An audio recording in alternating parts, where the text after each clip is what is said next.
Hey, what's up everyone? I'm Charlemagne and welcome to the channel. Today I'm going to do two things. I'm going to summon some souls and raid Shadow Legends, and I'm going to use that as the backdrop to talk about what Godforge is going to do better. So without further ado, let's get into it.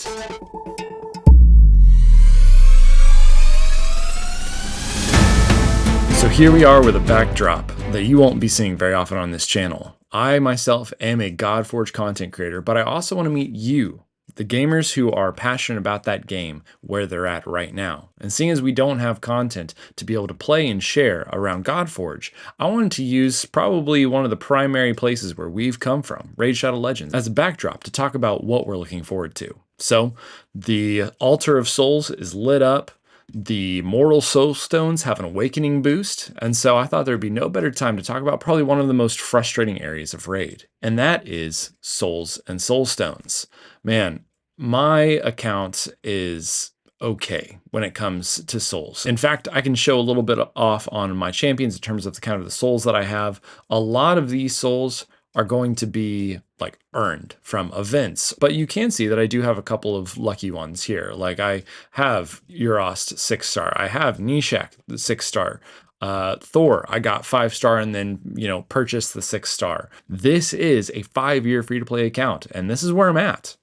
And so, especially with content like the event dungeon and other like hard faction wars and things that are really requiring souls to make champions, more sustainable, have them, take bigger hits without dying immediately, there is such a gap in what I can do versus somebody who has all the 6 stars or 5 stars or even 4-star champions that they're able to utilize in those spaces. Like probably a lot of players, you can see that as I go down to my epics, I obviously have a few more. I obviously have empowerments. I have some 6 stars, which have been really great on this account for helping, push through harder content. I think that awakening epics and using duplicate epics to empower them was a huge win in Raid's books. I want to give credit where credit's due. I think that's been a huge benefit. And so I want to summon some soul stones today, like I said, but really talk about, Raid Shadow Legends, what they've done, where it's put players, and honestly, where that has led the community when it comes to Godforge. Remember, guys, I am a Godforge channel. And so as you're watching, just remember, if this is your first time, I hope you enjoy this video. If this is your second or third time watching one piece of content, if you have yet to subscribe, make sure and click that button down below. For a young channel such as mine, you really have no idea what kind of impact that means as YouTube pushes my content and the algorithm supports the videos I put out. And so through your subscriptions and your engagement, man, it really begins to push some real engagement with the community. So I truly value you. Thank you so much for your time. Now let's pull some and let's see what happens. Now, these are mortals, and yes, we have a boosted chance on 4, 5, and 6 stars, so we might get lucky. We might get something cool. Okay, I mean, man, right off the bat, 2 wish lists, Apothecary, Lydia. Y'all, this is literally my first Lydia soul, if you can believe that. It's pretty crazy to think that I've been pulling soul stones for probably, I don't even know how many months or years souls have even been in the game now. But yeah, literally first time to pull a Lydia soul. Now, it's only 2 stars, so typical, but even just with the content where it is today, it's really going to do some great things for her, which is fantastic. I'm glad to have that. Still not going to change my wish list. Go ahead and pull it up here so you kind of see where I'm at. This is kind of just what's going on in terms of what I'm hoping for and what I'm looking for. So let's keep going. Like I said, there is a boost only on mortals, so make sure you don't just rip through immortals or anything like that. Those are going to be standard rates. These guys are basically worthless when it comes to anything else. I did pull a bunch for the last deck of Fate because I went for the Tholen Soul, whether I wanted to or not. And so I don't have as much as I wanted to, but I was able to still get a little bit of a stockpile, which is nice. I think by the end of this, I might even get a few more from Hydra. But I'm really not expecting anything. If I even get like a 1 or 2 5 stars or 6 stars, Galathier already got a stronger soul. Oh, okay.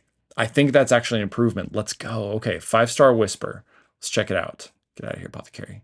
Yes. Okay. 1 star improvement. I still think through the epics I have and where I have them at. I think I still want to kind of go for that 6 star. Also, the wish list isn't so amazing that it's going. I really don't feel like it impacts things that much. Let's keep it rolling. I can only pull so many more souls before I need to clean up my collection. But yeah, so what? Come on. No. So why do I want to talk about Godforge when it comes to soul stones and everything like that? Well, I think content creators have made it very well known in the raid space that they don't enjoy, that they don't appreciate that they don't appreciate souls and the soulstone system and awakenings and everything like that, because not only is it so hard to get what you want, right? There's no chance of ever like pulling things. The wish list doesn't help or anything, but then they begin to create content that is solely focused on making sure that your champions have souls. Maybe not solely focused on, but champions that are 5, 6 stars, anything like that, have a huge advantage to things like the event dungeon and Soul Cross and other like in-game bosses. The faction war hard bosses are another example of awakened champions just not taking as much damage. And I think that this has really been a pain point for the community for a long time. And I think honestly that a lot of the content creators haven't even necessarily highlighted this as much as they should, because it can be so challenging once you're in that space and having that kind of account and frankly spending that kind of money to really look back into the lens of the free to play or the low spender. And guys, that's where I'm at. I am the free to play player. I've never spent a dime on this game, and I can tell you for sure that having content that is solely based around what kind of soul stones what kind of souls I can summon through these soul stones is absolutely brutal. When I first started Centranos, it was really challenging for me to do some of the soul-based levels, and I don't touch Centranos nearly as much as I want to. I don't think it's very, excuse me, I don't trust Centranos nearly as much as I should, because I don't want to. It's not engaging content. It's not rewarding. You swap around gear and you feel relieved when you finish the piece of content rather than feeling rewarded. It's just not fun. And so I don't personally freak out or am stressed about the souls. It's nice to get stronger souls. It's nice to boost power and get more stats. But at the end of the day, it's just something where it it's like mythical champions. I know I'm not going to get them. If I do, great. Like that's fantastic. But I don't think I'm actually going to have a real chance to get them. When it comes to Godforge, why do I believe we won't see something like the Altar of Souls in this type of system inside of their game? Well, it's been said very early on that when it comes to spending inside of Godforge, their goal at the time was that spending would help the player progress faster. It would help them grow strength on their account faster, but it wouldn't necessarily blow other competitors out of the water. It wouldn't leave free-to-play or low spenders behind in a state where they could never catch up. And that's where we're at in Raid, in that free-to-play and low spenders can't catch up at all. And so Godforge is hoping and planning, I think, to introduce mechanics into the game and systems into the game that, when spent on, can encourage faster progression, but won't completely destroy the gap between players.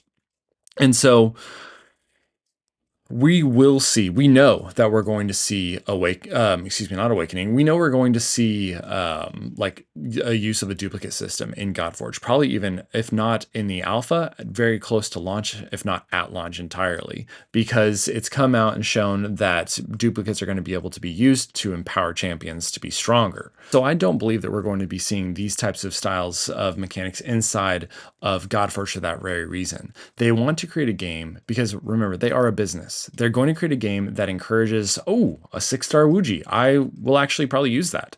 But the game itself is going to be something that, oh, okay. 5-star Seeker. I actually don't know if that's new or not. Let's check it out.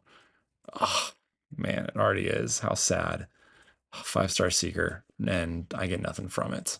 I will use that when I eventually get her up to 6 stars.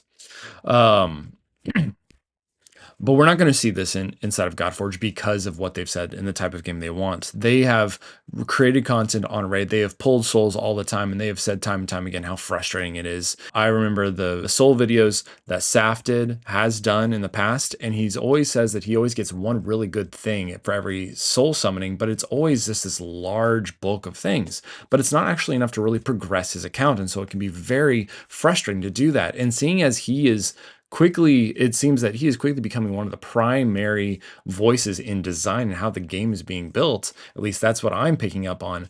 I don't think this is something that we are going to see a lot of. So listen up. Godforge is going to be built different. These developers that I've spoken with, the community manager Susie, I've spoken with Brad. You can check out those interviews on my channel. I hope to do more conversations with the team to bring insight and awareness to you. But these guys are the real deal as far as I can tell. And that excites me because I want to have a game that I'm able to invest in. I want to have a game that I can, devote time and attention to and really feel like I'm supporting a company, a group of people that are doing something that I believe in. And right now, where I'm standing, Fateless and Godforge are doing that. And so we should expect to be able to see systems in the game that will eventually create power creep. Because remember, this is a hero collector. Power creep is something that is practically unavoidable. And if Fateless can somehow create a game that never has it, well, then they will completely break their own meta because that is yet to really be achieved. But we're not going to see power creep like we did in Raid Shadow Legends when they introduced souls. Godforge is going to use systems that are more reliable, things that may not necessarily be predictable, but things that can be achieved. We know that from day one of alpha to a year from now, 2 years from now, the game is not going to look anything like it will today or, in 3 weeks, but it should still look very similar. We will see power growth. We will see new mechanics and new systems of hero growth. And as they create new champions and new kits and new heroes and all those types of things, they're naturally going to create things that are more unique, that bring more utility to the game because they've already done everything. Now, granted, you do need to see your hero base and see what holes might be missing and what you need to patch. I think Plarium does a terrible job at that. I'm looking at you, Lizardman faction. But I think with the designers and the devs we have on the Fateless team is that that's going to be a completely different experience when it comes to the factions inside of Godforge. Are you looking forward to Godforge? Do you think that they will ever have some kind of soul system, some kind of awakening system? I'd love to know your thoughts down below. Let's engage, let's create a community, and let's get ready for Godforge.